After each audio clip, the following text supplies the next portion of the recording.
de suite le moment d'histoire.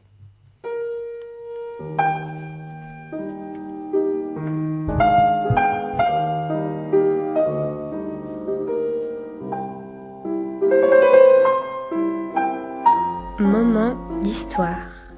Alors Nicolas, tu vas nous parler testostérone et poils, tu vas nous parler invasion viking. C'est exact. En ce 24 juin 843, la population nantaise s'apprête à célébrer la Saint-Jean.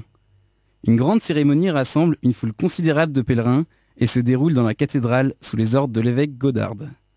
Les rues de la ville sont presque désertes quand une flotte d'une 60aine de navires normands se présente devant les remparts de la ville. Les Nantais sont confiants dans leurs murailles. Elles ceinturent la ville depuis l'époque romaine, surtout que nul prévoyait la venue des Scandinaves. Depuis l'année 820, ils sont présents sur les côtes armoricaines, mais se sont souvent contentés de piller des villages de pêcheurs. En cette année 843, c'est la première fois qu'ils pénètrent dans les eaux de la Loire. Lorsque les Vikings arrivent au pied de la ville, ils trouvent des portes closes mais non surveillées. Ils escaladent les murs et se répandent de tous les côtés, tuant tous ceux qu'ils rencontrent sur leur passage. La rumeur se propage jusqu'à la cathédrale Saint-Pierre. Les Nantais tentent de barricader l'édifice religieux, ce qui ne suffit pas à contenir la fougue normande. La suite, vous vous en doutez, c'est un véritable massacre. L'évêque Godard est égorgé devant l'autel, ainsi que ses nombreux fidèles présents ce jour-là. La légende raconte que décapité, l'évêque reprit sa tête et marcha vers la Loire, où un bateau l'emmena à Angers, sa ville d'origine. Son martyre devient le symbole de la résistance face aux invasions normandes. Godard est canonisé en 1096 par le pape Urbain II. La crypte romane de la cathédrale de Nantes lui est dédiée. La ville tout entière est pillée.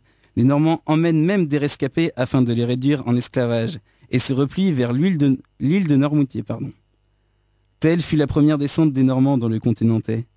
Cet épisode traumatise ses habitants, mais ce n'est pas fini. Une dizaine d'années plus tard, les Vikings incendièrent de nouveau la ville et emportent une nouvelle fois les Nantais en esclavage. Pendant près d'un siècle, les Scandinaves ne cessent de dévaster le pays, notamment les côtes maritimes de la Manche et de l'Atlantique.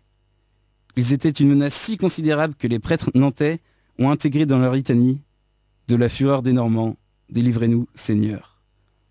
Ce ne fut qu'en 939 qu'Alain Barbetorde, premier duc de Bretagne, les chasse définitivement du pays et ramena la paix dans les villes et les campagnes. En cette fin d'année 2018, les Vikings redébarquent à Nantes à travers 2 expositions. Du 16 juin au 18 novembre, le château des Ducs de Bretagne accueille, nous les appelons Vikings. En écho, le chronographe expose Nonsborg des Vikings à Nantes, en collaboration avec le musée d'Aubray jusqu'au 6 janvier 2019.